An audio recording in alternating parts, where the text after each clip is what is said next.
கஷ்டமான சூழ்நிலை வந்தாலும் நம்ம கர்த்தரை விட்டு என்ன செய்யக்கூடாது, விலகக்கூடாது. நான் ஏன் சொல்ல வரேன் அப்படின்னா, நம்ம லைஃப் நல்லா புரிஞ்சுக்கோங்க, கொஞ்சம் கவனமா இருக்கு.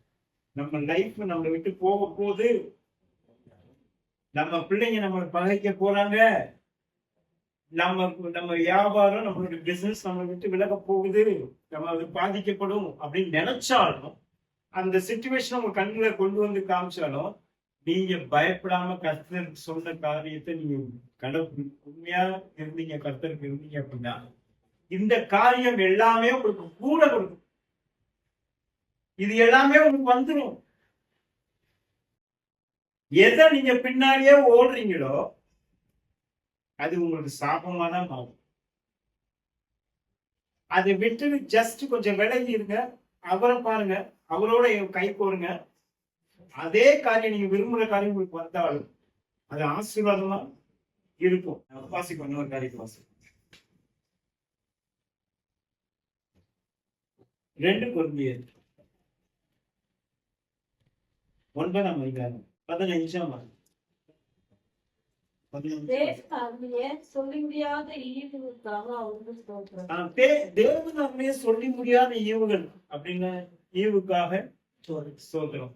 சொல்லி முடியாத ஈவுல நமக்கு விலையேற பெற்றது நம்ம இதில் ரட்சிப்பு. அப்ப அந்த ரட்சிப்புக்காக தன்னுடைய குமாரன் என்றும் பாராமல் நமக்காக கொடுத்தவர் மற்ற எல்லாவற்றையும் இருப்பது எப்படி?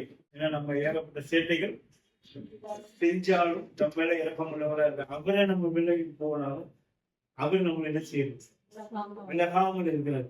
வந்து ஆராதிக்கிறதுக்கு நல்ல இது பண்றது எல்லாமே நல்ல சந்தோஷமா மகிழ்ச்சியா அவருக்கு நன்றி சொல்றது எல்லாமே நல்லது. ஆனா அதே நேரத்துல எப்படி நன்றி சொல்லணும்னு இருக்குது. சங்கீதம் 22 வருஷம் 22 உம்முடைய நாமத்தை என் சகோதரருக்கு அறிவித்து சபை நடுவில் உம்மை துதிப்பேன். உம்முடைய நாமத்தை யார் சகோதரருக்கு? என் சகோதரருக்கு அறிவித்து சபை நடுவில் துதிப்பேன். இப்ப நம்ம துதிக்கிறோம், ரெடி. சகோதரருக்கு நம்ம அறிவிக்கிறோமா, நம்ம பிள்ளைங்களுக்கு நம்ம அவரை அறிவிக்கிறோமா, இப்படிங்கிறதுல நம்ம வந்து நிறைய போட்டு போயிடும், சொல்றதே இல்லை. ஏன்னா நாம நல்லா இருந்தா போதும் அப்படின்னா நீங்க திருச்சபைக்கு வருவீங்க, ஆராதனை பண்றீங்க, வார்த்தைகளை கேட்கறீங்க, ரட்சிப்பு அனுபவங்களை நல்லா பெற்று கொள்றீங்க. அதே நேரத்துல காணிக்க கொடுக்குறீங்க, தசமம் கொடுக்குறீங்க, எல்லாமே டயத்துக்கு சர்ச்சுக்கு வர்றீங்க, எல்லாமே செய்றீங்க. நம்ம போய் ஆண்டவரை பத்தி உங்களுக்கு சொல்லாம, உங்களை சகோதரருக்கு சொல்லாம இந்த காரியத்தை செஞ்சா இது ஃபுல்ஃபில் ஆகும். ஆகவே அதை நம்ம தான் சொல்லணும். நன்றி தான் சொல்றமே தவிர நன்றி செய்யறோமானா நன்றி கெட்டவர்களாக தான் நம்ம என்ன செய்யணும், வாழ்ந்து கொண்டிருக்கிறோம். அப்ப நன்றி எப்படி நம்ம செய்ய முடியும், எப்படி செய்ய முடியும்? நன்றி செய்யும் ஆரம்பிங்க. 24 வாசம். 2 எஜமான்களுக்கு ஊழியம் செய்ய ஒருவனாலும் கூடாது. ஒருவனை பகைத்து மற்றவனை சிநேகிப்பான், அல்லது ஒருவனை பற்றி கொண்டு மற்றவனை அசட்டை பண்ணுவான்.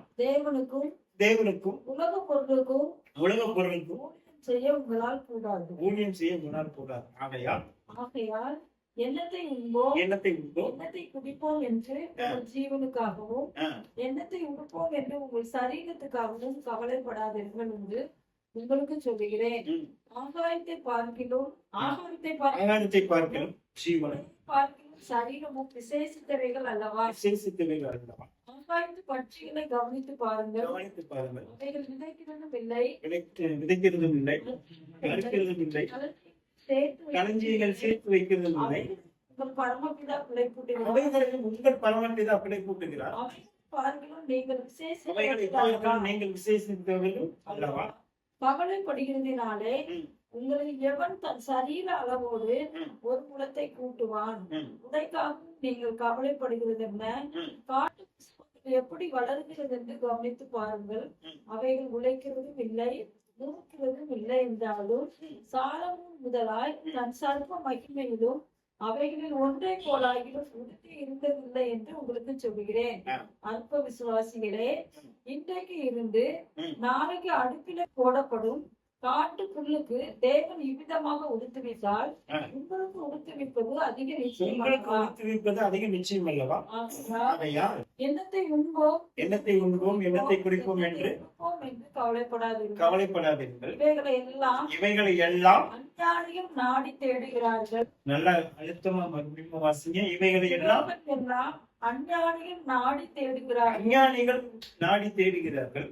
இவைகள் எல்லாம் உங்களுக்கு வேண்டியவைகள் என்று ம். உங்கள் பரமபிதா உங்கள் அறிந்திருக்கிறார். பரமபிதா அறிந்திருக்கிறார். முதலாவது தேவனுடைய ராஜ்யத்தையும் ம். அவருடைய நீதியையும் தேடுங்கள். ம். அப்பொழுது இவைகள் எல்லாம் உங்களுக்கு கூட கொடுக்கப்படும். முதலாவது தேவனுடைய ராஜ்யத்தை அவருடைய நீதி திருவாக்குறது எல்லாம் உங்களுக்கு கூட கொடுப்பார். அஞ்ஞானிகள் அஞ்ஞானிகள் கர்த்தர் அறிவார். அப்ப நாம யாரு? அவங்க அஞ்ஞானி, ஞானி. நாம ஞானி. ஞானிகள் நம்ம சொல்லிக்கிறோம். ஞானிகளை நடக்கணும். நாம ஞானிகளா இருக்கிறோம். அஞ்ஞானி இதெல்லாம் செய்யலாம்ப்பா, இதெல்லாம் தேடலாம், இதெல்லாம் உங்களுக்கு வேணும்னு பரமபிதா பரமபிதா அறிஞ்சிருக்கலாம். இதெல்லாம் உங்களுக்கு கொடுப்பாரா கொடுக்க மாட்டாங்க? அறிந்திருக்கிறார். கண்டிப்பா கொடுப்பாரு.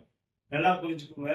ஆண்டவர் அறியாதவங்க, பிச்சைக்காரங்க, இது ரொம்ப ஏழ்மையில இருக்கிறவங்க எல்லாருமே ட்ரெஸ் போட்டுருக்காங்களா இருக்கு, சாப்பிடலாங்களா இருக்கு.